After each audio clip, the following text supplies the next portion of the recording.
एक गांव में एक बहुत ही मासूम खूबसूरत और अच्छा लड़का रहता था जिसका नाम किशन था। उसके परिवार में उसके माँ बाप भाई बहन सभी थे, लेकिन दोह की बात यह थी कि उसके माँ बाप बहुत ही ज्यादा गरीब थे। इतना गरीब कि बड़ी मुश्किलों से उनका गुजारा हो पाता था। लेकिन किशन पढ़ने में बहुत तेज और समझदार था और वह गांव के सरकारी स्कूल में ही पढ़ता था।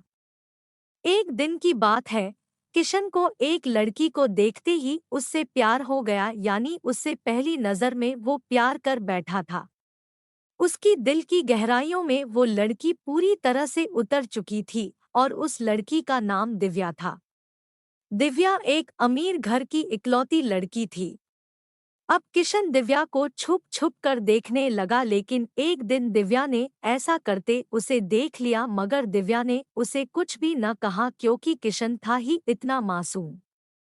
अब किशन धीरे धीरे दिव्या के प्यार में इतना खो गया कि उसका न तो पढ़ाई में मन लगता था और न ही उसे खाने पीने का होश था।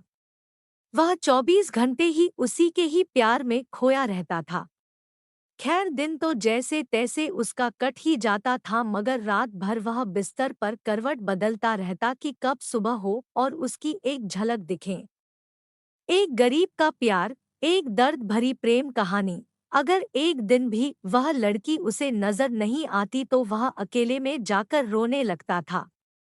धीरे धीरे उसका प्यार बढ़ता ही गया और उसने दिव्या से अपने प्यार का इजहार करने की कोशिश की, मगर कर नहीं पाया।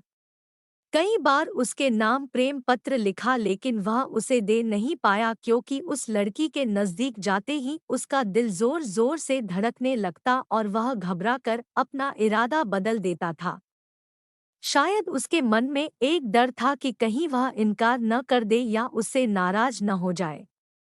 वह किसी भी कीमत पर दिव्या को खोना नहीं चाहता था। देखते ही देखते 3 साल बीत गए, मगर वह अपने प्यार का इजहार न कर सका। किशन काफी शर्मिला लड़का था, शायद इसलिए वह अपने प्यार का इजहार नहीं कर पा रहा था। और वैसे भी वह लड़का गरीब और लड़की अमीर थी, शायद यही सोचकर उसकी अपने प्यार का इजहार करने की हिम्मत ही नहीं हुई, मगर उसका प्यार एकदम सच्चा और पवित्र था। उसने कभी भी उस लड़की के बारे में कभी गलत नहीं सोचा था। एक दिन दिव्या ने उसे रास्ते में ही रोककर पूछा कि तुम्हारा नाम किशन है? उसने कहा हाँ। अच्छा, तुम मुझे हमेशा ही दूर से क्यों देखते रहते हो? क्या तुम मुझसे कुछ कहना चाहते हो? इस बात से किशन डर गया और बोलने में हड़बड़ाने लगा। तभी दिव्या बोली कि तुम बहुत मासूम और अच्छे भी हो। उस दिन शायद बात बन ही जाती, मगर किशन उससे बात करने में बहुत ही ज्यादा शर्मा रहा था, तो दिव्या ने कहा कि क्या तुम मुझसे दोस्ती करोगे? ये कहकर दिव्या ने अपना हाथ आगे बढ़ा दिया तो जल्दी से किशन ने उसका हाथ अपने हाथ में लिया और कहा कि हाँ, मैं तुमसे दोस्ती करना चाहता हूँ। दिव्या के चेहरे से लग रहा था कि वो किशन से पूरी तरह इम्प्रेस हो चुकी थी। अब वो दोनों ही एक दोस्त की तरह मिलने लगे और दिव्या को भी शायद उससे प्यार हो चुका था और वो भी किशन के कुछ बोलने का इंतजार कर रही थी। किशन को भी ये पता लग चुका था कि दिव्या अब पूरी तरह से उसकी दीवानी हो चुकी थी, बस उसे प्रपोज करने की ही देर थी। मतलब उन दोनों को ही एक दूसरे से बेहद प्यार हो चुका था। तभी एक दिन किशन के पिताजी बहुत बीमार हो गए और वो वैसे भी अब काफी बुजुर्ग हो चुके थे, इसलिए उनसे काम की कोई भी उम्मीद नहीं थी। किशन के पिताजी की ही वजह से घर का सारा खर्चा चलता था, लेकिन अब क्या होगा? किशन की दो जवान बहन भी थी जिनकी अब शादी भी करनी थी। तभी किशन के पिताजी उसे कहते हैं कि बेटा, अब शायद तुझे पढ़ाई छोड़नी होगी और शहर जाकर नौकरी करनी होगी। शहर में मेरा एक दोस्त व्यापारी है, राम प्रसाद। वो तुझे अपने पास काम पर जरूर रख लेंगे, तू बस उसे मेरा नाम बता देना। मेरा नाम सुनते ही वो तुझे काम पर रख लेगा और तनख्वाह भी अच्छी दे देगा। परिवार को दुखी देखकर किशन को शहर जाना ही पड़ा। किशन अपने गरीब परिवार के लिए शहर कमाने तो चला गया, लेकिन अब उसका हाल जल बिन मछली के हो गई। वह 21 साल का लड़का दिन भर काम करता और रात भर उस लड़की की याद में रोता रहता। ऐसे ही करीब 1.5 साल बीत गया, तभी एक दिन उसका दिल ऐसा उड़ा कि वह काम छोड़कर शहर से अपने गांव भाग आया।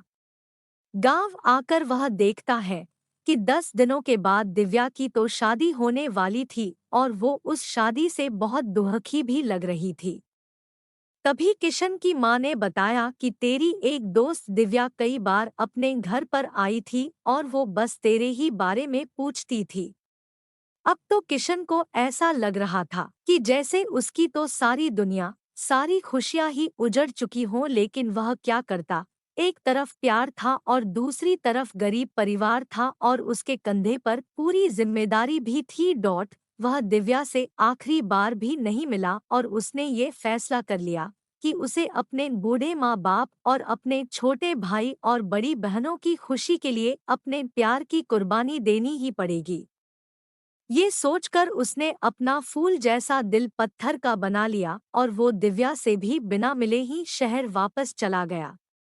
जाते जाते भी उसकी जान निकल रही थी कि काश दिव्या उसे मिल जाती। वह ये सोचकर बहुत रो रहा था कि वो इतना गरीब क्यों है, क्योंकि इस गरीबी के कारण वो आज कुछ भी न कर सका। लेकिन किशन आज भी दिव्या के बारे सोच सोच कर छुप छुप के खूब रोता है और खूब तड़पता भी है। उसके मन में आज भी सिर्फ दिव्या के लिए ही फीलिंग और प्यार है। आज भी वो बताना चाहता है कि दिव्या, मैं तुमसे बेहद प्यार करता हूँ, और वह सिर्फ एक बार दिव्या से ये पूछना चाहता है कि क्या वो भी उससे प्यार करती है। लेकिन किशन ने तो प्यार और परिवार के फर्ज में परिवार को चुन लिया।